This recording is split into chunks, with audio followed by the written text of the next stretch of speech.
সাবেক তথ্য উপদেষ্টা এবং বর্তমানে এনসিপির আহ্বায়ক নাহিদ ইসলামের পিএ তার নামে তথ্য উপদেষ্টা থাকাকালীন যে ব্যক্তি তার পিএ ছিলেন তার নামে ১৫০ কোটি টাকা লোপাটের অভিযোগ সামনে এসেছে।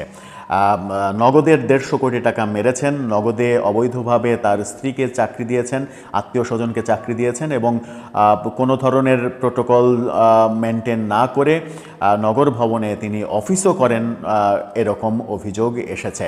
আর এরকম অভিযোগের প্রেক্ষিতে রীতিমতো বোমা ফাটানো ফেসবুক স্ট্যাটাস দিয়েছেন গণ অধিকার পরিষদের সাধারণ সম্পাদক রাশেদ খান। ওদিকে নাহিদ ইসলাম বলেছেন যে এই অভিযোগ যখন আসছে তখন তো সে আমার পিএ না, এখন আমি উপদেষ্টা না, এই ধরনের ব্যাপারটাকে পাশ কাটিয়ে যাওয়ার মতো মন্তব্যও করেছেন। কি হতে চলেছে যখন প্রধান উপদেষ্টার নামে লেনদেন, অবৈধ লেনদেন, পাচার এই ধরনের অভিযোগ এসেছে ২০২৩-২৪ অর্থবছরের রিপোর্টে। এরপরে আজকে এই নাহিদ ইসলামের পিএর নামে যে অভিযোগ, এর আগে আমরা আসিফ মাহমুদ, সজীব ভুঁইয়া এবং স্বাস্থ্য উপদেষ্টা দুজনের পিএ পিওদের বিরুদ্ধে অভিযোগ দেখেছি, এনসিপি নেতাদের শত শত কোটি টাকার দুর্নীতির অভিযোগ দেখেছি এবং এর পরিপ্রেক্ষিতে সরকারের কোনো কিছু পদক্ষেপ নিতে দেখিনি তখন প্রশ্ন আসছে যে অভিযোগগুলো আসছে কিন্তু অভিযোগগুলো কি ধুলোয় মিশিয়ে দেয়া হচ্ছে? কি নতুন ঘটনা ঘটলো, এই ঘটনা নিয়ে আলোচনা করবে এই ভিডিওতে। চলে যাচ্ছি মূল ভিডিওতে। বলছিলাম সাবেক উপদেষ্টা নাহিদ ইসলাম যখন তথ্য উপদেষ্টা ছিলেন তখন যিনি তার পিএস ছিলেন, নাহিদের সাবেক পিএ, তার বিরুদ্ধে ১৫০ কোটি টাকা বেহাতের অভিযোগ এসেছে। দৈনিক কালের কণ্ঠ সহ বিভিন্ন পত্রিকায় নিউজ করেছে, আপনারা দেখে নিতে পারেন শিরোনামটা। সেই রিপোর্টে যেটা বলা হচ্ছে, অন্তর্বর্তী সরকারের সাবেক তথ্য উপদেষ্টা নাহিদ ইসলামের তৎকালীন পিএ আতিক মোর্শেদের বিরুদ্ধে গুরুতর অভিযোগ উঠেছে। মোবাইল ব্যাংকিং নগদের ১৫০ কোটি টাকা বেহাতের অভিযোগ তার বিরুদ্ধে। এছাড়া নগদের গুরুত্বপূর্ণ পদে স্ত্রী সহ আত্মীয়দের চাকরি দেওয়ার অভিযোগও তার বিরুদ্ধে।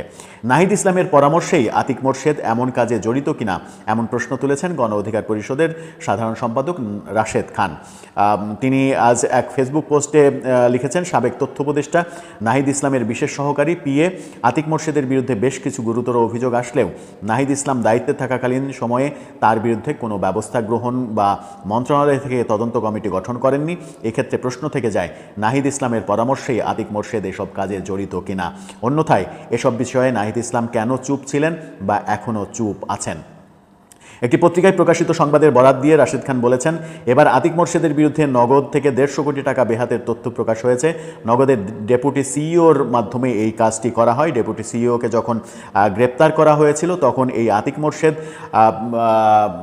সুপারিশ করে তাকে ডিবি অফিস থেকে ছাড়িয়ে নেওয়ার বন্দোবস্ত করেছিলেন। সুতরাং তাদের মধ্যে যে একটা দহরম মহরম সম্পর্ক আছে সেটাও তুলে ধরেছেন। নগর ভবনের ৬ তলায় একই রুমে নিয়মিত অফিস করছেন আতিক মোর্শেদ এবং নগদের ঊর্ধ্বতন কর্মকর্তা, অথচ আতিক মোর্শেদ নগর ভবনের কোনো কর্মকর্তা নন।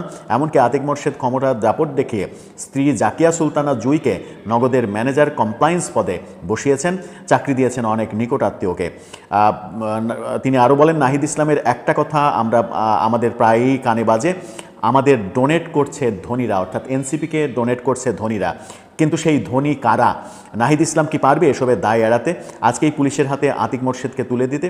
অবশ্যই বিশেষ সহকারী এসব কাজের দায়ভার সুষ্ঠু তদন্ত ছাড়া নাহিদ ইসলামের এড়ানোর কোনো উপায় নেই, এমনটা রাশেদ খান বলেছেন।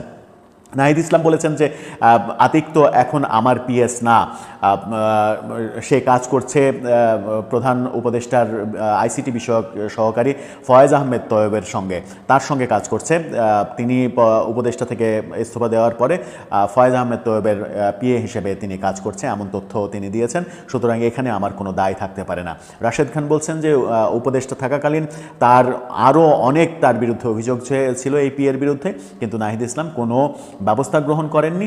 এর ব্যাখ্যা একটাই দাঁড়ায়, নাহিদ ইসলামের যোগসাজশেই এটা করা হয়েছে। যে অভিযোগ আসিফ মাহমুদ, সজীব ভুঁইয়ার বিরুদ্ধেও, যে তার পিও পিএ এই যে মোয়াজ্জেমের কথা, মোয়াজ্জেমের শত শত কোটি টাকার যে মালিক হয়ে যাওয়া, দেশের বাইরে জমি কেনা, বাড়ি কেনা, এরকম তথ্য যখন সামনে এসেছে, আসিফ মাহমুদ সজীব ভুঁইয়াকে কেন্দ্র করে নানা রকমের অভিযোগ এসেছে, উপদেষ্টা মাহফুজ আলম সম্পর্কে নানা রকমের অভিযোগ তাদের পক্ষের লোকজনই করেছেন, এরকম তথ্য যখন একের পর এক আসছে তখন এর কোনো উত্তর কিংবা এর কোনো সুরাহা পাওয়া যাচ্ছে না। এনসিপি নেতা তানভীর, সালাউদ্দিন তানভীর, যাকে দরবেশ হিসেবে, নতুন দরবেশ হিসেবে আখ্যা দেওয়া হয়েছে সম্প্রতি, সেই তানভীরের দুর্নীতির খবরও আমরা জানি। সব মিলিয়ে এনসিপি যে নতুন রাজনৈতিক বন্দোবস্তের কথা বলছে এবং স্বচ্ছ রাজনীতির কথা বলছে, দুর্নীতিহীন রাজনীতির কথা বলছে, সেই রাজনীতির আড়ালে নাহিদ ইসলামের বিরুদ্ধে নতুন যে অভিযোগ উঠল তার পিএর কর্মকাণ্ড, এর আগে সালাউদ্দিন তানভীর, তার আগে সার্জিস আলমের গাড়ি বহর,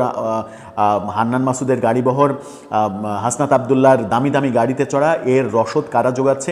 এনসিপির পেছনে কোটি কোটি টাকা, 5 স্টার হোটেলে যে রমজান মাসে ইফতার মাহফিল আয়োজন, সেই আয়োজনের টাকা বা কারা দিচ্ছে? এই প্রসঙ্গগুলোর সঙ্গে এই প্রসঙ্গগুলো মেলানোর চেষ্টা করছেন অনেকে, এবং সেই সূত্র ধরেই রাশেদ খান বলার চেষ্টা করেছেন এনসিপি এবং এনসিপির নেতারা দুর্নীতির মহাসাগরে নিপতিত হয়েছেন। আদতে নতুন রাজনৈতিক বন্দোবস্তের কি আমরা দেখা পাচ্ছি, নাকি ওই পুরনো কাসুন্দি আমরা ঘাঁটছি?